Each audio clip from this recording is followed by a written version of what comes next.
ወወልድ ወመንፈስ ቅዱስ አሐዱ አምላክ።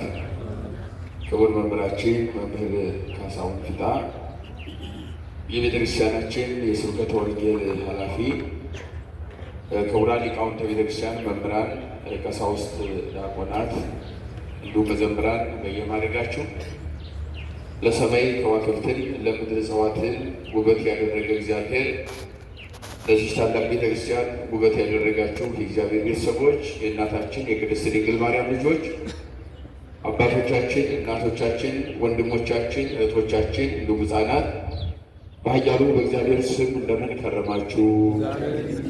እንደምን ሰነበታችሁ? እንደምን ዋላችሁ?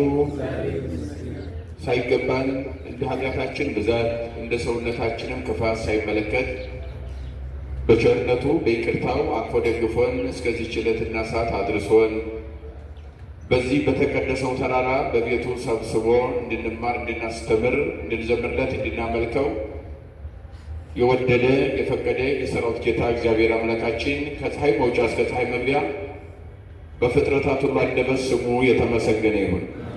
እንደ እግዚአብሔር መልካም ፈቃድ የተለመደውን ተከታታይ የቅዱስ ጳውሎስን መልእክት ወደ ሮሜ ሰዎች ነው እየተማማርን ያለ ነው። የሮሜ መልእክት ምዕራፍ 11 ላይ ከቁጥር 1 ጀምሮ ያለው ነው የምናየው። ባለፈው ጀምረነው ነበር፣ ነገር ግን ዝናቡ ስላቋረጠን ያው ሙሉ ሀሳቡን ሳናስረዳም ሳንረዳም ነው የተለያየ ነውና እንደ እግዚአብሔር መልካም ፈቃድ ዛሬ እንመለከታለን። በዚህ በምዕራፍ 11 ወይም በ11ኛው ምዕራፍ ከቁጥር 1 ጀምሮ እስከ መጨረሻው ያለው መልእክቱ በሚደንቅ ሁኔታ ብሉይ ኪዳንና አዲስ ኪዳን እያነጻጸረ ያስተምራል። በተለይ ጸጋና ሕግ የሚለው ላይ አበክሮ ይናገራል። አስምሮበት የሚሄደው ጸጋን ጉዳይና የሕግ ጉዳይ ነው። በሕግ መጽደቅና በጸጋ መጽደቅ የሚል ክርክር ነበረ። ከመጀመሪያው ታስታውሱ ከሆነ ስንማማር የሮሜ መልእክት ስንል በሮም ሀገር የሚኖሩ ሁለት አይነት ሰዎች ነበሩ ብለን የጀመርነው ታስታውሱ ከሆነ በሮም ሀገር የሚኖሩ ሁለት አይነት ሰዎች ማለትም በነገድ አሕዛብና እስራኤል የሚባሉት ማለት ነው። ወይም አረማውያንና እስራኤላውያን የሚባሉ። አረማውያን የሚባሉት እንጨቱን፣ ድንጋዩን፣ ባህሩን፣ የብሱን ያገኙትን የሚያመልኩ ናቸው። ይህንን ሁሉ የፈጠረ እግዚአብሔርን የዘነጉ ናቸው ማለት ነው። ከዚህ እግዚአብሔር ከአምልኮተ እግዚአብሔር ውጭ የሆኑ ባዕድ አምልኮ ውስጥ ተጠምደው የሚኖሩ ለጣዖት የሚሰግዱ የሚንበረከኩ ናቸው። እነኚህ አረማውያን የምንላቸው። አይሁዳውያን የምንላቸው ደግሞ እስራኤል ዘሥጋ ሲሆኑ ሰማይና ምድርን የፈጠረ እግዚአብሔር አለ ብለው ያምናሉ፣ ያመልካሉ። የልዩነታቸው ግን የሁለቱም ችግሩ የእነኛኞቹ ቅድመ ዓለም የፈጠረ መሆኑንም እግዚአብሔር አለ ብሎ አያምኑም። በፈጠረው እንጨትና ድንጋይ የሚያመልኩት ፈጣሪና ይዘነግተዋል። ከአዲስ ኪዳኑም ከብሉይ ኪዳኑም የሌሉ ናቸው። እነኚህ አይሁዳውያን ወይም እስራኤላውያን የምንላቸው ደግሞ ቢያንስ እንጨትና ድንጋይ የማያመልኩ ይህን ሁሉ የፈጠረ እግዚአብሔር አለ ብለው የሚያምኑ ናቸው። አሁን ልዩነት መሰረታዊ ችግሩ ግን ሰማይና ምድርን የፈጠረ ዓለምን አዳነ የሚለው ላይ ደግሞ ዓለምን አዳነ የሚለውን አንቀበልም፣ ዓለምን ፈጠረ የሚለውን እንቀበላለን ነው የአይሁድ ችግር የነበረው፣ በተለይ እስራኤላውያን ማለት ነው። ስለዚህ የምንመራው በምንድን ነው አሉ? በሕግ ነው የምንመራው። ሕግ እንጂ ጽድቅ በጸጋ አይደለም፣ ጸጋን አንቀበልም የሚሉ ናቸው። ጸጋ ምንድን ነው? ዝርዝሩን እንመጣበታለን። ብዙ ጊዜ እንደውም በዚህ በመናፍቁ ዓለም ውስጥ ግራ የሚያጋባው በጸጋ ድነናል፣ ዝም ብሎ ሁሉም በጸጋ ድነሃል ነው። ጸጋ ምንድን ነው? ተርጉምልኝ፣ ሚስጥሩ፣ መነሻው፣ ግሱ ምንድን ነው? መሰረተ ቋንቋው ምንድን ነው ሲባል መልስ የላቸውም። ብቻ በጸጋው ድነሃል ብሏል ጳውሎስ፣ በጸጋው ድነሃል ነው የሚሉ። ጸጋ ግን ሲተነተን ሰፊ ትርጓሜ ነው። ጸጋ አንድ ጉዳይ አይደለም። ጸጋ ሲባል አንድ ነገር ሀሳብ አድርገን ልናስብ እንችላለን። ጸጋ ግን በውስጡ ሰፊ ትንታኔ ያለው ነው። ለምሳሌ ቅዱስ ገብርኤል ከሰማይ ወርዶ አምላክን ትወልጃለሽ ብሎ ለድንግል ማርያም ከማብሰሩ በፊት የተናገረው ቃል አለ። ጸጋን የተሞላሽ ወይም ጸጋ የሞላብሽ ምን ይበልሽ ነው ያለው? ደስ ይበልሽ ነው ያለው አይደለም? አያችሁ፣ ጸጋን የተሞላሽ ነው ያለው። ጸጋን የተሞላሽን ጸጋ እንዳይደለም ማለት ነው። ጸጋን እዚህ ላይ የተሞላሽ ነው ያለው። እንግዲህ የተሞላ ሲባል እንደው ውሃን ከኩሬ ቀድተን ወይም ከቧንቧ ቀድተን ወደ ማሰሮ ወደ ጀሪካን ገልብጠን መሙላት አይደለም። ጸጋ መሙላት ሲባል እንደዚህ አይደለም።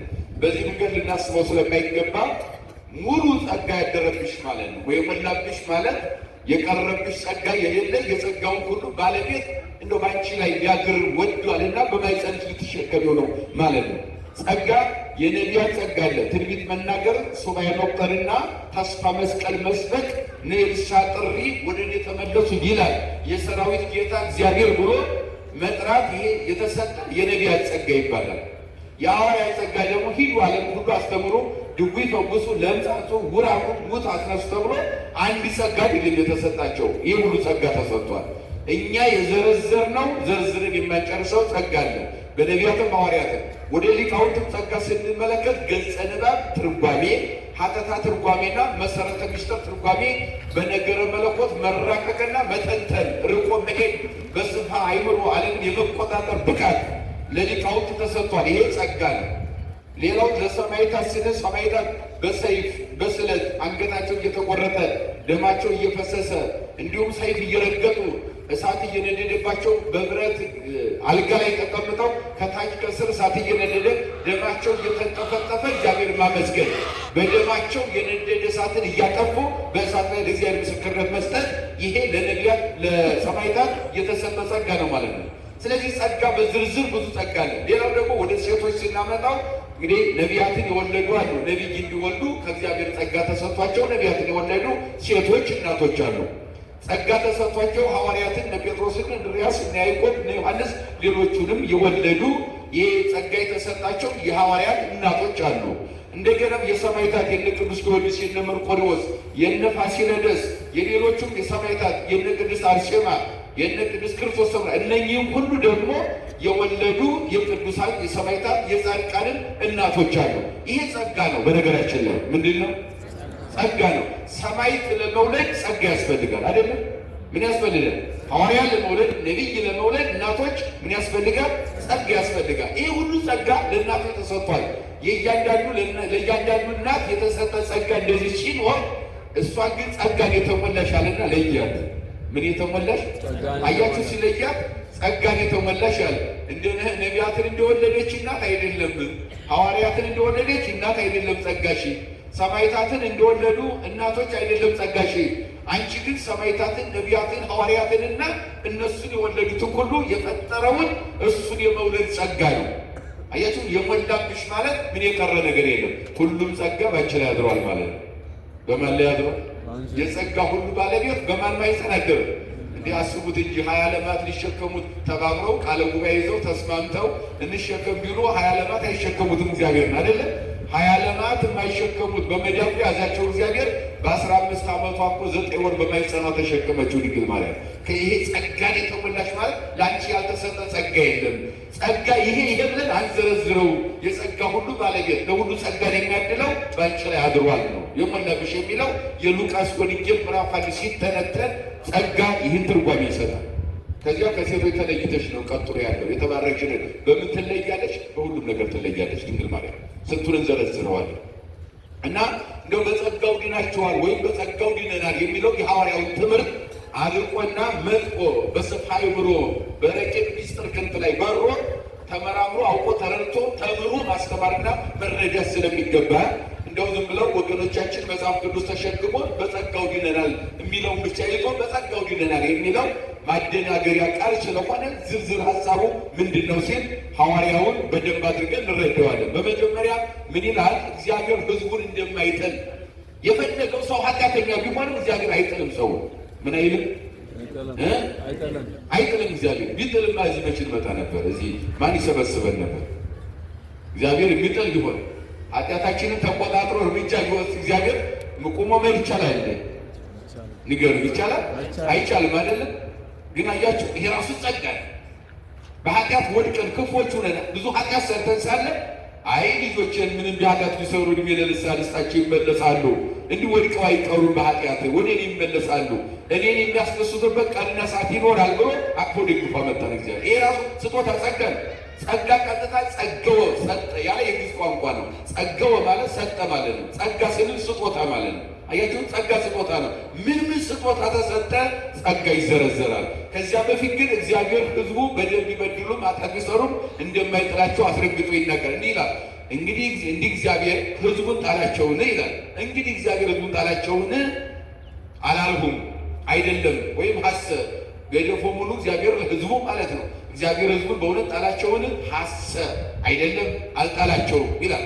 እኔ ደግሞ እስራኤላዊና ከአብርሃም ዘር ከብንያም ወገን ነኝና እግዚአብሔር አስቀድሞ ያወቃቸውን ሕዝብ አልጣላቸውም። ያ ማለት እስራኤል ማለት ነው። ኦሪትን ጠንቅቀው አውቀው በኦሪት እያመለኩት የነበሩ ሕዝቦች አዲስ ኪዳን ሲመጣ አንቀበልህም ሲሉት አይ እንግዲያውስ ካልተቀበላቸው ጥፉ አታስፈልጉኝም ሳይላቸው እስከ ኃጢአታቸው ሳይቀበሉትም ተቀብሏቸዋል ነው፣ ደግፏቸዋል። ምን ብሏቸዋል? ይህ አትናቴዎስ የሚባለው ሊቅ በዚህ በሃይማኖት አበው ላይ የሉቃስ ወንጌል ምዕራፍ 23ን ሲተረጉመው መድኃኔዓለም ቀራንዮ ላይ በተሰቀለ ጊዜ ታምራት የተደረገው ያን ሁሉ ሲዘረዝር በምድር ላይ አይሁድና ሊቃነ ካህናት ተባብረው ስቀለው ብለው በጲላጦስ ፊት ከሰሱት ይላል። ምን ብለው እነሱ ሊያድን መጥቶ እነሱ ስቀለው አሉ። የመጣው ከእነሱ ዘር ነው። የመጣው በእነሱ ሰፈር ነው። የመጣው የተወለደው ከእነሱ ልጅ ከድንግል ማርያም ነው። ያ ሁሉ ነገር አልተቀበሉትም ነበር። ጭራሽ ስቀለው ብለው ጮሁበት ይላል። ያን ጊዜ በምድር ያሉ አይሁድ ይሰቀል ብለው 8 የአይሁድ ሸንጎ ሲፈርዱበትና ተስማምተው ሊሰቅሉት ሲሉ በሰማይ ያሉ መላእክት ደግሞ ለዲገና አምላክነ ናውያ ወነብተላ ለዛቲ ዓለም በከማዊና አቅድ በለሰዶም ወገሞራ እና አንተ እነሱ ይሰቀል ብለው ሲፈርዱበት እኛ በሰማይ ያለ መላእክት በእሳት ሰይፍ ደግሞ ቆራርጠን እንደ ሰዶምና እንደ ገሞራ እናቃጥላቸዋለን። መላእክት ደግሞ ቀራንዮ ላይ የነበረ ጦርነት ነው። ሰማያውያን መላእክት አይሁድን እናጥፋቸው፣ አይሁድ ደግሞ ክርስቶስ ይጥፋ ይሰቀል የሚል ጾም ነበር። በቀኝ የተሰቀለው ሽፍታ በመንግስት አስበኝ፣ በግራ የተሰቀለው ሽፍታ ደግሞ ከመስቀል ወረድና ራስን አድን እኛ ልማድንና እንመርግ እያሉ ይሄ ግራ የተጋባ ያ የመከራ ሰፈር የመከራ ቀን ነበረ። ቀራንዮ ላይ አርብ ማለት ነው። ይሄ በሚሆንበት ሰዓት እነኚህ የሚሰቅሉትን ክፎቹን ሁሉ ምን አለ ይሰቀል ብለው ሲጮሁ አይሁድ መላእክት እናጥፋቸው ሲሉ መላእክቶቼ ሆይ ተው ልታጠፏቸው አይገባም፣ ምሕረቴና ትዕግስቴ ዓለምን ሁሉ ይገዛል ይላል መድኃኔዓለም መስቀል ላይ ምን አለ? ምሕረቴና ትዕግስቴ በርስቲ ዓለምን ሁሉ ያስተዳድራልና አይሁድን አታጥፏቸው። መላእክት ነው እንደዚህ ያገላቸው። እነዚህ ደግሞ ስቀለው ብለው ሲያሰቅሉት ምናል የሚያደርጉትን አያውቁትምና ምን በላቸው ይላል። ለእነዚህ ክፉ መልስ አልሰጠም፣ መልካም መልስ። እነሱ ስቀለው አሉ። ቃላቸው በረታ ይላል። ተስማምቶ ባጅ ላይ 8 ሸንጎ እሱ ደግሞ የሚያደርጉትን አያውቁትምና ምን በላቸው ይቅር በላቸው ይላል። መላእክት ደግሞ ተው ልታጠፋቸው አይገባም፣ በምሕረትና በትዕግስት እኔ እመራቸዋለሁ፣ ክፉዎችን ጥላቶችን በፍቅር እመራቸዋለሁ፣ በርኅራኄ በቸርነት አለ እመራቸዋለሁ። ሕዝቡን ጣላቸውን እነኛን ቀድሞ ያወቃቸውን የሚያውቁትን ሕዝብ ስቀለው ስሉ ጣላቸውን አላወሪያው ሐሰት አልጣላቸውም ይላል። አያችሁ ሩሩ ነው እግዚአብሔር አለ፣ ቸር ነው አለ። በመንግስት አስበ ይላለም ደግሞ አዳም ቀድሞ ከኔ ጋር በገነት ዛሬ ትኖራለህ አለው፣ ቀድመ ትገባለህ አለው። ለዚያም መልስ ሰጠው። ያኛውን ክፉ ተናግሮ ነበር፣ ይቅር በላቸው ከሚለው መካከል ተጨምሯል። እኔ ደግሞ እስራኤላዊ ነኝ፣ ከአብርሃም ዘር ነኝ፣ ከብንያም ወገን ነኝና አለ። እግዚአብሔር አስቀድሞ ያወቃቸውን ሕዝብ አልጣላቸውም። ስቀለው ሲሉ ይሰቀል እንዳሉት አጥፏቸው አላለም፣ አታጥፏቸው ምሕረቴና ትዕግስቴ ዓለምን ይገዛል ማለቱ ነው። ሊቁ የተረጎመው አትናቴዎስ ይህን ነው። መጽሐፍ ስለ ኤልያስ በተጻፈው የሚለው በእግዚአብሔር ፊት እስራኤልን እንዴት እንደሚከስ አታውቁምን ይላል። እንደው ኤልያስ በምድር ላይ እግዚአብሔርን ሕዝቡ በካዱ ጊዜ ሕዝቡን ከሷቸዋል። የእስራኤልን ሰሜን እስራኤል በዚህ በመጽሐፈ ነገሥት ቀዳማዊ ምዕራፍ 17 ከቁጥር 1 ጀምሮ ስትመለከቱ ሕዝቡ ጣዖት አምልከው እግዚአብሔርን ተዉት ይላል። አናውቅም እግዚአብሔር ነው፣ እንጨትና ድንጋይ ይሻለናል አለ። በዓል የሚባል ጣዖት፣ አቃሮን የሚባል ጣዖት፣ በዓሊም የሚባሉ ጣዖታት፣ እንደገና ዳጎን የሚባል ጣዖት፣ የጣዖት ብዛት እንጨት አቆመው በየመንገዱ እያመለኩ ያልዘነጉት ይላል። እሱ ያን ጊዜ ኤልያስ ሕዝቡን ከሰሳቸው ይላል። ቅድመ እግዚአብሔር ቆሞ በእግዚአብሔር ፊት ቆሞ ያው እግዚአብሔር አምላክ ዘቆምኩ ቅድሜከ ይረድ ዝናብ በእላሟን ዘንበለ በቃላፌ በቃሌ የተናገርኩት ይፈጸም ዘንድ ትክክለኛ የኔ አምላክ እንደሆን ካምናለሁ፣ አልጠራጠርህም። ለከብርበት እሾምበት እበላበት እጠጣበት ብዬ አይደለም እኔ ባሪያ። ነገር ግን የሕዝብ አቅሙን ያውቅ ዘንድ ድንጋይና እንጨት የሚያመልከው አንተን የዘነጋውን አቅሙን ያውቅ ዘንድ ሰማይ ዝናብ እንዳያዘን ምድር እንዳታበቅላል በቃል ያላዘዝኩ መስተቀር 3 ዓመት ከ6 ወር ሰማይ አቆመ ዝናቡ፣ ምድርም አቆመች። በምድር ላይ የነበረው መከራና ስቃይ እንግዲህ ያው መጽሐፈ ነገሥት ቀዳማዊ ምዕራፍ 17 ጀምሮ እስከ 18 ያለውን እዚያ ላይ ብናነብ እናገኘዋለን። ኤልያስ ሕዝቡን ቅድመ እግዚአብሔር ቆሞ በከሰሳቸው ጊዜ እንደከሰሳቸው አታውቁምን አለ። ሐዋርያው ኤልያስን አብነት አድርጎ ሲያስተምር ጌታ ሆይ ነቢያትህን ገደሉ፣ ነቢያቲከኒ ገደሉ ቀተሉ ወመሥዋዕቲከኒ ነሰቱ ወይሐስስዋ ለነፍሴ፣ ነፍሴን ይፈልጓታል፣ መሥዋዕትህን መሰዊያህን በትነዋል፣ ነቢያቶችህንም ገድለዋል። በአይክት የተረፍኩ እኔ ብቻዬን ቀርቻለሁ፣ የኔን ነፍስ ይፈልጓታል ጌታ ሆይ ብሎ ኤልያስ ቅድመ እግዚአብሔር ሕዝቡን ከሰሳቸው ይላል። ነገር ግን አምላካዊ መልስ ይልና የእግዚአብሔር መልስ ግን ምን አለው ይልና ለበዓል ያልሰገዱ 7000 ሰዎችን ለራሴ ያስቀምጫለዋል። አያቸው ያን ጊዜ ብቻዬን ነኝ አለ ኤልያስ። ምን አለ ኤልያስ? ሁሉም ጣዖት አምልኮ ማን ቀርቷል አለ? እኔ ብቻዬን አለ። አይ ግድ የለም አንተ ብቻህን ነው ፊት ለፊት ከነገሥታቱ እየተጋፈጥክ ያለከው። በየጫካው በየሸለቆው ውስጥ ተደብቀው ግን ለእኔ መሥዋዕት የሚያቀርቡ እኔን የሚያመልኩኝ አንተ የማታውቃቸው እኔ ከሞት የሰወርኳቸው ስንት ሺህ ሕዝብ አለ? 7000 አስቀምጫለሁ ብሎ ለኤልያስ መልስ ሰጠው እንጂ ኤልያስ እንደከሰሰ ሕዝቡ ይጥፉ አላለም እግዚአብሔር። ምን አላለም እግዚአብሔር? በኤልያስ ክስ መሰረት ይጥፉ አላለም እግዚአብሔር። ቀጠለም ከዚያ ይቀጠልና ምን ይላል? እነዚህም በአሁን ዘመን ደግሞ በጸጋ የተመረጡ ቅሬታዎች አሉ። በጸጋ የተመረጡ ማለት በቸርነት በይቅርታ በርህራሄ ከተለያየ ከአሕዛብና ከሕዝብ ነገድ የጠራዋቸው ብዙ ሰዎች አሉ፣ አንተ የማታውቃቸው። አንተ ሰብካቸው የተመለሱ፣ ሳትሰብካቸው የተመለሱ፣ መስቀል ላይ ዋላ አምላካችሁ ቤዛ ሆናችሁ ሲባሉ ሰምተው የተመለሱ አሉ። ቅድመ መስቀልም ደግሞ በማስተምርበት ጊዜ የተመለሱ ሰዎች አሉ። አንተ እኔ የማላውቃቸው ብዙ ሰዎች አሉ።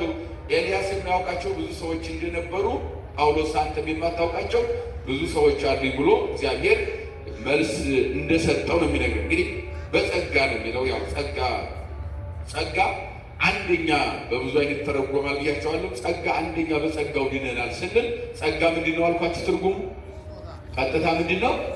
ስጦታ አይደል? ስለዚህ የእኛ ስጦታ ማን ነው ከተባለ ኢየሱስ ክርስቶስ ነው የመጀመሪያው ጸጋ። ማን ሰጠን? ኢየሱስ ክርስቶስን ከተባለ ራሱ ሰጠን። ለእኛ ራሱን ማን ሰጠን? ራሱን ሰጠን። አያችሁ፣ የመጀመሪያው ጸጋ ይሄ ኢየሱስ ክርስቶስ ራሱን ጸጋ አድርጎ ሰጥቶናል። ማለትም ማንም ሳያስገድደው በራሱ ፈቃድ ሰው ሆኖ መጥቷል። መርጦ የመጣው የመላእክትን ባህሪ አይደለም፣ የእኛን ባህሪ ነው የሰው። ሐዋርያው ሲናገር ኢነስዎም ዘነስዎ እመላእክት ዘንበለዳኢሁም ዘር አብርሃም ነው። ባለፈው በዕብራውያን ላይ ተምረነዋል። የመላእክትን ባህሪ አድርጌ የሚካኤልን የገብርኤልን ባህሪ አድርጌ ዓለምን ላድን አላለም። የአዳምን የሰውን ባህሪ ነው መርጦ የመጣው ነው። ያ ማለት ስጦታ ሆኖ የመጣው የእኛ ስጦታችን መጀመሪያ መድኃኒዓለም ኢየሱስ ክርስቶስ ነው ማለት ነው። ከዚያ ይቀጥልና ስጦታ ጥሩ ራሱን ከሰጠን በኋላ ሌላ ምን ቀጠለ? ጸጋ፣ ሌላ ስጦታ። ያመነ የተጠመቀ ምን ይላል? ይድናል። ሌላው ጸጋ ደግሞ ቀጠለ። ጸጋ እዚህ ላይ አናቆመው። ጸጋ በአንድ ነገር ብቻ አይተረጎም። አንደኛ ራሱን ሰጠን መድኃኒዓለም ጸጋችን ነው፣ ለኛ ሰጥቶናል፣ ራሱን ሰጥቶናል። ሁለተኛ ደግሞ በ40 በ80 ቀን እንዲጠመቅ ወይም ከውሃና ከመንፈስ ያልተወለደ የእግዚአብሔር መንግስት ምን አይልም አይወርስም። ይሄ ጸጋ ነው። አያችሁ፣ በውሃ የእሱ ልጆች እንድንሆን አድርጎናል። ውሃው አለ ስናየው ውሃ ነው።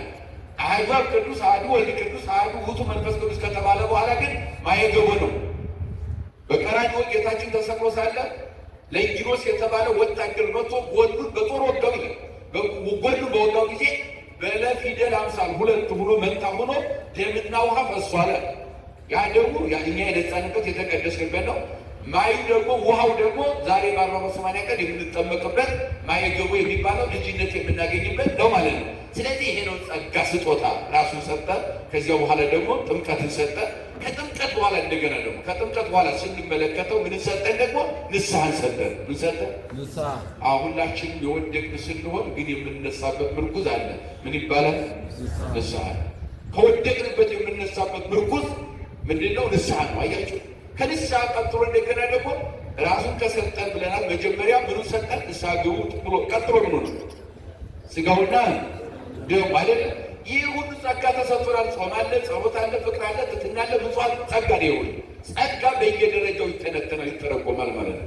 ስለዚህ ይህንን በየጊዜው በአንድ ነገር ብቻ ይሄ ነው ብለን ጸጋን የምንወስነው ሳይሆን በዚህ ምድር ጌታችን አምላካችን መድኃኒታችን ኢየሱስ ክርስቶስ ራሱን ከሰጠ በኋላ በምድር ላይ መልሰን ከሱ መንገድ ውጭ ብንክድም ተመልሰን ስንመጣ ግን ንስሐ የተባለ ጸጋ፣ ጥምቀት የተባለ ጸጋ፣ እንደገና ደግሞ ጾም ጸሎት የተባለ ጸጋ፣ ስግደት የተባለ ጸጋ፣ ምጽዋት የተባለ ጸጋ፣ ንስሐን ሥጋው ደሙ የሚባል ጸጋ መደምደሚያ አድርጎ ሰጥቶናል።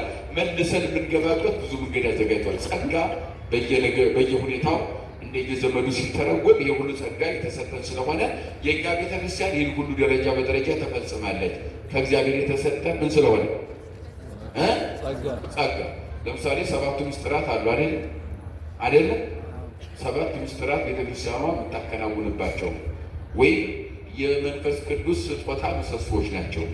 ቤተክርስቲያኗ በዚህ በጣራና በግድግዳ ብቻ ሳይሆን የቆመችው ትልቁ የቤተክርስቲያን ምሰሶ 7ቱ ምስጢራት ቤተክርስቲያን ናቸው። በዚህ በመጽሐፈ ምሳሌ ምዕራፍ 9 ቁጥር 1 ላይ ስታነቡ ጥበብ ሐነጸት ላቲ ቤተ ዋቀመት 7 አዕማደ፣ ጥበብ ቤቷን ሰራች፣ 7 ምሰሶ ለቤቷ ቆመ ይችላል። ጥበብ የተባለው መድኃኔዓለም ኢየሱስ ክርስቶስ ነው። አያችሁት? ጥበብ መድኃኔዓለም ነው። ቤት የተባለው ቤተክርስቲያን ናት። 7 ምሰሶ ቆመ ማለት 7ቱ ምስጢራተ ቤተክርስቲያን ሰራለት ነው። ስለዚህ አንድ ቤተክርስቲያን የሚያሰኘው መስፈርቱ 7 ምሰሶ የተባሉ ምስጢራት ሲፈጸምበት ነው ማለት ነው። እና ኤልያስ ከሰሳቸው ሕዝቡን፣ ነገር ግን እግዚአብሔር ደግሞ የኤልያስን ክስ መነሻ አድርጎ ለጊዜው ውሃ ዝናብ ቢያቆምባቸው በኋላ እንዲዘንብላቸው አደረገ፣ ይቅርታውን ሰጠ። ዳዊት ምሳሌ ተናግሯል። እንደዚህ ነው፣ ለእናንተ ለአሕዛብ እናገራለሁ፣ እኔ የአሕዛብ ሐዋርያ በሆንኩ መጠን ሥጋዬ የሆኑትን አስቀንቼ ምናልባትም ከእነርሱ አንዳንዱን አድን እንደሆነ አገልግሎቴን አከብራለሁ። አያቸው፣ አሕዛብን እየደገፈ እነኛን እስራኤላውያን እየነቀፈ ነው የሚያስተምረው ሐዋርያው። እዚህ ላይ የሰማችሁ ነው። ማንን እየነቀፈ? እስራኤልን የራሴ ናቸው አለ። ዘነገደ ቢንያም ነኝ፣ ከቢንያም ነገድ ነው፣ ከ12ቱ ነገደ እስራኤል ከቢንያም ነገድ ተወልጃለሁ፣ ወገኖቼ ናቸው አለ። ምናልባትም እነሱን እየነቀፍኩ እናንተን የምሰብከው አላቸው። ድንጋም ላይ ወጡ። እናንተን የምሰብከው እነኛን የምነቅፋቸው በእናንተ ምክንያት እነሱን አስቀንቼ ወደ ክርስቶስ ልመልሳቸው ነው ይላል። አያችሁ፣ እናንተን ሰብኬ እነሱን ነቅፌ እናንተ ተመልሳችሁ የክርስቶስ ስትሆኑ እንዴ በኋላችን መጥተው የመንግስት ሰማያት ወራሽ የክርስቶስ አካል ሲሆኑ እኛ ትንቢት የተነገረልን ተስፋ መስቀል የተሰበከልን እንዴት እንለያለን ብለው በእናንተ አማካኝነት ቀንተው የክርስቶስ እንዲሆኑ ነው፣ ራሳቸውን ለክርስቶስ እንዲሰጡ ይላል ሐዋርያው። ይህ በጣም የሚደንቀው ቅዱስ ጳውሎስ ስታነቡ 14ቱንም መልእክት ስታነቡ ይለቃል በእውነቱ። አዲስ ኪዳንን ማን እንዲወስዱ ሰበከው? የብሉይ ኪዳንም የአዲስ ኪዳንም ሊቅ ነው። በጣም የመጠቀ ሊቅ ሐዋርያ ነው። በክንፍ ሚስጥር ላይ የሚበር ነው በእውነት በጣም በሚደንቅ ሁኔታ። እንደ መልክዓ ምድሩ እንደ አየር ጸባዩ እንደ ሰው የኑሮ ዘይቤ እንደው የሕዝቡን የእውቀት ደረጃ ጭምር ነው ባህላቸውን ጭምር ጠንቅቆ ነው የሰበከው። በእውነት በባህላቸው እንደየሀገሩ ባህል እንደየሀገሩ የኑሮ ዘይቤ እንደገና የሚሰብከው ሕዝብ ምን ያህል እውቀት አለው፣ ምን ላይ የደረሰ ነው፣ ጠፈርተኛ ነው፣ ፀሐይ ጨረቃ ከዋክብት ፀሐይ ቆጣሪ ነው ወይስ ጥልቅ ባህር ውቅያኖስ የሚመራመሩ ናቸው? ለእያንዳንዱ በሚመጥን ነው መልክዓ ምድሩ ባለ ላይ የሰበከው። ለዚህም ነው ጎልቶ 14 መልእክት ብቻውን የጻፈው። በጣም በሚደንቅ ሁኔታ እንደሱ የጻፈ ሐዋርያ የለም። እንደሱም በኪደተ እግር ከክርስቶስ ቀጥሎ ዓለምን ዙሮ እየተመላለሰ ያስተማረ የለም። ይቀጥላል።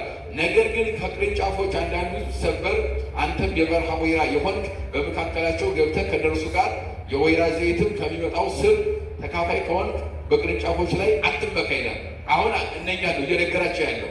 እናንተ የክርስቶስ ነን ማነው የእግዚአብሔር ነን ትላላችሁ፣ ቅርንጫፍ ነን እሱ ግንዳችን ነው፣ እኛ ቅርንጫፎች ነን ከእሷ አንለይ ጋር ትናገራላችሁ።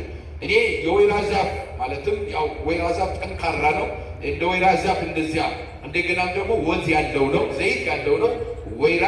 እንደዚያም ደግሞ ጣዕም ያለኝ አድርጎ የአሕዛብ መምህር አድርጎ ቢመርጠኝም ማለት እናንተኛ ቅርንጫፍና የክርስቶስ የእግዚአብሔር አካል ነን እያላችሁ ብትሉ እናንተ እንደ ሕጉና እንደ ሥርዓቱ ካልተጓዛችሁ ቅርንጫፉ ተቆርጦ ይቀራል።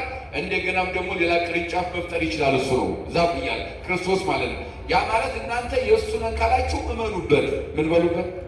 እመኑበት። እንስቀለው እንግደለው ብላችሁ ሰቅላችሁ ገላችሁ አሁን ከዚህ ላይ ቅርንጫፍ ነን ማለት ግን እሱ ከእሱ ጋር ነን፣ እሱ ግንዳችን ነው፣ እኛ ቅርንጫፍ ነን፣ አንለይም፣ ልንለይ አንችልም ብሎ መናገር አትችሉም ማለት። እናንተን ቆርጦ ሌላ ቅርንጫፍ መፍጠር ይችላል። አሕዛብን በጸጋው ጠርቶ የራሱ አድርጓቸዋልና በዚህ ልትመኩ አይገባም እየነገራቸው ያለው። ይቀጥላል። መልካም እነርሱ ካለማመን የተነሳ ተሰበሩ፣ አያችሁ፣ ካለማመን የተነሳ ምን አሉ? ተሰበሩ። ቅርንጫፍ ነበሩ ተሰብረዋል። አይሁዶች ካለማመናቸው የተነሳ ነው ተሰበሩ። አንተም ከእምነት የተነሳ ቁመሃል፣ ፍራ እንጂ የትዕቢትን ነገር አታስብ። ይነግራቸዋል ለአሕዛብ ትዕቢት እንዳይናገሩ። እግዚአብሔር እንደተፈጠሩ ለነበሩ ቅርንጫፎች የራራላቸው ካልሆነ ለአንተ ደግሞ አይራራልህምና ለእነኛ ቅርንጫፍ ቢሆኑም የእሱ አካል ቢሆኑም ኃጢአተኛ በመሆናቸው ተቆርጠው እንደቀሩ እናንተም ደግሞ ኃጢአተኞች ስትሆኑ ተቆርጣችሁ እንዳትቀሩ ርኅራኄ እንድታገኙ የራሱ ሆኑ፣ ከልባችሁ መኑበት ነው እየነገረን ያለ። እንግዲህ የእግዚአብሔርን ቸርነትና ጭካኔ ተመልከት። ጭካኔው በወደቁት ላይ ነው። ማለትም አንመለስም ብለው ለዘላለም በካዱ። በነገራችን ላይ የኃጢአት መጨረሻ ጥጉ ንስሐ የሌለው ኃጢአት ምንድን ነው ከተባለ እግዚአብሔር የለም ብሎ ጣዖት ማምለክ ነው። እየሰማችሁ ነው? ንስሐ የሌለው ኃጢአት ምንድን ነው?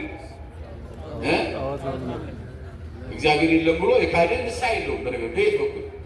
ምክንያቱም ንስሐ የምንገባው ምን ሲኖረን ነው? በሱ እምነት ሲኖረን ነው አይደለም? ኤሊ ምን ብሏቸዋል? ልጆቹ ሲያመቱ ሲበድሉ፣ ልጆች ለምን እግዚአብሔር ትበድላላችሁ? መቅደሱን ተዳፈራችሁ፣ አመፀኞች ሆናችሁ፣ ምን ያልበደላችሁ በደል አለ? የቀረ የለም። ስለዚህ ይግበር እግዚአብሔር ዛደሙ፣ እግዚአብሔር የወደደውን በእናንተ ላይ ያድርግ፣ ክፉም ነገር ከፈለገ ያድርግ ብሎ በእግዚአብሔር ሲያዳኝባቸው ለእግዚአብሔር አሳልፎ ሲሰጣቸው አንድ ቃል ተናግሯል። ምን አለ? ለማበሰሰብ ሀበ ብዙ ሀበ እግዚአብሔር ይጸልዩሎቱ፣ ላይ ለብዙ ሀበ እግዚአብሔር ይጸልዩሎቱ። ሰው ከሰው ጋር ቢጣላ በእግዚአብሔር ስም ያስታርቁታል። እስኪ በሉ ሰው በሉ እስኪ ከሰው ጋር ቢጣላ በማን ስም ያስታርቁታል? አያችሁ፣ ወለመሳበሰሰብ ላይ ለእግዚአብሔር ሀበ ብዙ ይጸልዩሎቱ። ሰው ግን ከእግዚአብሔር ጋር ቢጣላ በማን ያስታርቁታል? አያችሁ። ስለዚህ ከእግዚአብሔር ጋር ተለይቶ ምን የለም ምርቅ የለም ማለት ነውና በእምነት እየኖሩ ቢወድቁ ቢነሱ ኃጢአት ቢሰሩ በንስሐ መነሳት አለ፣ መዳን አለ። እግዚአብሔርም አይለይም። እግዚአብሔር የለም ከተባለ ግን ወደ ማንሳ ይገባል፣ ምሕረት ቤት ይገኛል የሚለውን ሐዋርያው ይነግረናል። ይቀጥልና ቸርነቱ የሚነግረን ይህን ነው። እነዚያም ደግሞ ባለማመናቸው ጸንተው ባይኖሩ በዛፉ ውስጥ ይገባሉ፣ እግዚአብሔር መልሶ ሊያገባቸው ይችላል። ንስሐ ከገቡ ይቀበላቸዋል ማለት ነው። ዛፉ የተለዩትንም መልሰው ከተመለሱ ወደ ዛፉ ወደ ቅርንጫፍነት ይመልሳቸዋል፣ ይቀበላል ማለት ነው። አንተ በፍጥረቱ የበረሃ ከነበረ ወይራ ተቆርጠህ እንደ ከእስራኤል ተለይተህ የመጣ ወይም ከእስራኤል የተገኘ ከቢንያም ነገድ ነው፣ ስለ ራሱ ነው ሳትሆን በመልካም ወይራ ከገባ ይልቁንስ እነዚያ በፍጥረታቸው ያሉ ቅርንጫፎች በራሳቸው ወይራ እንዴት አይገቡም? ከተመለሱ በንስሐ ቀድመው የነበሩትንም አልቀበልም አይልም ማለት ነው። አልተወደደም ያሉ ተወደደ ካሉ፣ አላዳነንም ያሉ አዳነን ካሉ፣ እስራኤልም ቢሆኑ እናንተም ብቻ እንደሚቀበለው ሁሉንም ማን ይቀበላል? እግዚአብሔር ይቀበላል እያለ ወንድሞቼ ሆይ ይላል፣ ልባሞች የሆናችሁ እንዳይመስላችሁ ይህን ምስጢር ታውቁ ዘንድ እወዳለሁ። የአሕዛብ ሙላት እስኪገባ ድረስ ግንዛቤ በእስራኤል በአንዳንድ በኩል ሆነባቸው። እንደዚሁም እስራኤል ሁሉ ይድናል እንዲህ ተብሎ እንደተጻፈ መድኃኒት ከጽዮን ይመጣል ከያዕቆብ ኃጢአተኞች ያስወግዳል ተብሎ አስቀድሞ ተነግሯል። ኃጢአታቸውንም ስሰድላቸው ከእነርሱ ጋር የሚገባው ቃል ኪዳን ይህ ነው ተብሏል። አስቀድሞ ኮከብ ያዕቆብ ኮከብ ይወፅ ያዕቆብ ወይ አጥፍ ኃጢአተም እስራኤል ከያዕቆብ ኮከብ ይወጣል ከእስራኤል ኃጢአትን ያስወግዳል ተብሎ በኦሪት ዘኍልቍ 22 ላይ እንደተጻፈው በለዓም እንደተናገረው በእግዚአብሔር ስም ያመኑ ሁሉ ይድናል ተብሎ ተነግሯል። እነኛ ራሳቸውን እያቃለሉ መጥተው አለመቀበላቸው እንጂ አሁንም ከተቀበሉ ማን ይቀበላል? ማን ይቀበላል? እግዚአብሔር ይቀበላል ነው የሚለው ወንጌላዊ ሲያስተምር ይቀጥላል። በወንጌልስ በኩል ስለ እናንተ ጠላቶች ናችሁ፣ በምድር በኩል ግን ስለ አባቶች ተወዳጆች ናቸው። እግዚአብሔር በጸጋው ስጦታ በመጥራቱ አይጸጸትምና። በጸጋው ስጦታ ያቸው የራቁትን በንስሐ የካዱትን ጠፍተው የነበሩትን በርኅራኄ በቸርነት እንደገና ያልካዱትን ደግሞ በኃጢአት የጠፉትን ደግሞ በርኅራኄ በቸርነት በፍቅር ጠርቷቸው አቅርቧቸዋልና እግዚአብሔር በጸጋው ስጦታ ማለት ያ ነው። ቅድም እንዳልኳቸው ጸጋ ብዙ ነው ብያቸዋለሁ። በብዙ አይነት መንገድ ይጠራል። በቸርነት ይጠራል፣ በርኅራኄ ይጠራል፣ በንስሐ ይጠራል። እግዚአብሔር ወደ ሥጋው ወደሙ ያቀርባል። እግዚአብሔር በዚህ ሁሉ ነገር እግዚአብሔር መጥራቱን እናንተም ቀድሞ ለእግዚአብሔር እንዳልታዘዛችሁ አሁን ግን ካለመታዘዛችሁ የተነሳ ምሕረት እንዳላገኛችሁ እንዲሁ በተማራችሁበት ምሕረት እነርሱ ደግሞ ምሕረትን ያገኙ ዘንድ እነዚህ ደግሞ አሁን አልታዘዙም ይላል። ምሕረትን ያገኙ ዘንድ አልታዘዙ። ምን አላሉ? አልታዘዙ። ስለዚህ ምሕረት ለማግኘት ይቅርታ ለማግኘት ምን መሆን ያስፈልጋል? አዎ መታዘዝ ማለት ምን መሰላችሁ? ኃጢአትን አምኖ ንስሐ መግባት ማለት ነው። ንስሐ የማይገባ ሰው አመፀኛ ነው፣ በእግዚአብሔር ላይ አምጿል፣ ትእዛዝ አላከበረም ማለት ነው። ስለዚህ መታዘዝ ማለት ይቅርታ መጠየቅ ማለት ነው፣ ሌላ ነገር የለውም። ትእዛዙ ምንድን ነው ከተባለ ብትበድሉም ይቅርታ ጠይቁ ብሏል እግዚአብሔር። አይታችኋል። እድሜ ልኩን ደም ሲያፈስ የነበረ ቋንጃ ሲቆርጥ የነበረ ነጋዴዎች ሲቀማ ሲያንገላታ የነበረ ያ ወንበደው ሽፍታው ማለት ቀራንዮ ላይ በመንግስት አስበኝ ብሎ ሲጮህ ከዚህ በላይ ምን አለ? ይቅር ብያለሁ አሉ አይደል? ዛሬ አዳምን ቀድመው ወደ ገነት ምን ትላለህ? 5500 ዘመን ተዘግቶ የነበረን ገነት በመንግስት አስበኝ የሚል አጭር ጸሎት ነው ከተከፍቶለት የገባው። ማንንም ቀድሞ ማለት ነው። ትንቢት የተናገሩ ስባ የቆጠሩ ተስፋ መስቀል የሰበኩ ነቢያትን ሁሉ ቀድሞ ሽፍታው ገብቷል። ምክንያቱ ይህ የሚያሳየው ምንድን ነው? የኃጢአተኞች ይቅርታ የሚያሳየው የእግዚአብሔርን የቸርነት ጥግ ነው የሚያሳየው። ስለዚህ በየትኛውም እድሜ በየትኛውም ሰዓት በየትኛውም የእኛ ክልል ብንሆንም ይቅርታ ጠይቆ ለእግዚአብሔር መምጣት መታዘዝ ነው። ከዚህ ውጭ ከሆነ ግን እግዚአብሔር ይቅር አይልም። ከቅርንጫፍነት አስወግዶ ይጥላል፣ ሌላ ቅርንጫፍ ለራሱ ይፈጥራል ነው እያለን ያለ ይህ ታላቅ ሐዋርያ። ይቀጥልና ይላል የእግዚአብሔር ባለጠግነትና ጥበብ እውቀቱን እንዴት ጥልቅ ነው ይላል። የእግዚአብሔር ባለጠግነት አያችሁ፣ ባለጠግነቱ እዚህ እስከዚህ አይባልም። ይሄ ወልደ ነጎድጓድ የተባለው በቅዳሴው ላይ በሱ ወልደ ነጎድጓድ ቅዳሴ ላይ ስትሰሙ ባል ዘይሌቅ ህጎ እግዚአብሔር ባለጸጋ ነው ስንል ባለጸጋ የማያበድረው ከባለጸጎች ብድር የማይሻ ነው ይላል። የዚህ ዓለም ባለጸጋ ዛሬ ያለው ነገ ይኖረው፣ ዛሬ የሌለው ነገ ይኖረዋል፣ ይቀያየራል። ዓለም በዓለም ላይ ፍጹም የሆነ ባለጸግነት የለም። አያችሁ ግን እግዚአብሔር ግን ከዚህ እስከዚህ ተብሎ የሚሰፈር የሚመጠን የሚለካ አይደለም። ሀብቱን የተትረፈረፈ ሁሉን መግቦ የሚኖር የሁሉ ፈጣሪ የፈጠረው ለሁሉን ሳይዘነጋ ሁሉን የሚመግብ ብቸኛ ባለጸጋ ነው። ይሄንን ጥልቅ ደግሞ እውቀቱ አለ።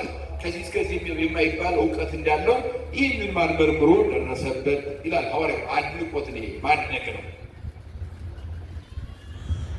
እንዴት የማይመረመር ነው? ለመንገዱ ፍለጋ የለውም። እግዚአብሔር በዚህ ይወጣል በዚህ ይገባል ተብሎ መንገዱ አይታወቅም ማለት ነው። የጌታ ልብ ያወቀው ማን ነው ይላል። ማን ያውቃል? እግዚአብሔር። ወይስ አማካሪ ማን ነበር? አማካሪ የለውም እግዚአብሔር። ሊቁ ምን ይላል? አመ ይፈጠራ እግዚአብሔር ለምድር ኢዜ ነው ለሰማይ። ሰማይ ሲፈጥር ምድርን አላማከረም፣ ምድርን ሲፈጥር ሰማይን አላማከረም። አማካሪ አላስፈለገውም። ወይ ተማከረ ምስለ መላእክቱ ከመላእክትም ጋር አልተማከረም። ሚካኤል ይህን እንጨት አቀብለኝ ይህን ዓለም ልሰራ ነው አላለም። ገብርኤል ይህንን ድንጋይ አቀብለኝ ይህን መሰረት ላወጣ ነው አላለም። ዓለምን ሁሉ ዓለማትን በቃሉ ብቻውን የፈጠረ ብቸኛ ፈጣሪ ማነው? እሱ እግዚአብሔር። አይ አማካሪ የለውም ማለት ይሄ ታላቁ ዲዮናስዮስ የተባለው በዚህ በሃይማኖት አበው ትምህርት ደግሞ ይሄ ታላቅ ደግሞ ምን ይላል መሰላቸው? እንደው አመ ይፈጥሮ እግዚአብሔር ለዓለም ዓለምን እግዚአብሔር በሚፈጥረው ጊዜ ይላል እንደው ይፈቀድ ኃይለ መላክ ይፈቀደ ኃይለ መላክ የመላክ እርዳታ ወይም የመላክ እርዳታን አልፈለገም ይላል። መላክ እንዲረዳው አልፈለገም። ምክንያቱም መስዋዕቱ ፈጣሪ ሆኖ ለመላእክት እሱ ራሱ የመላክ ፈጣሪ ነውና ወይም የመላእክት ፈጣሪ ነውና ከመላእክት እርዳታን አልፈለገም ይላል። አማካሪም የለውም። ሁሉም በራሱ አደረገ በስልጣኑ። አስቀድሞ የሰጠው ማን ነው? ስልጣንን የሰጠ ባለስልጣን ለሁሉ የሚሰጥ እሱ ነው። ሁሉ ከርሱ በርሱ ለርሱ። እስኪ በሉ ደስ የሚል ቃል ሁሉ በርሱ ከርሱ በርሱ ለርሱ በርሱ ለዘላለም ክብር ይሁን አሜን። ጨርሰናል። ይበቃል።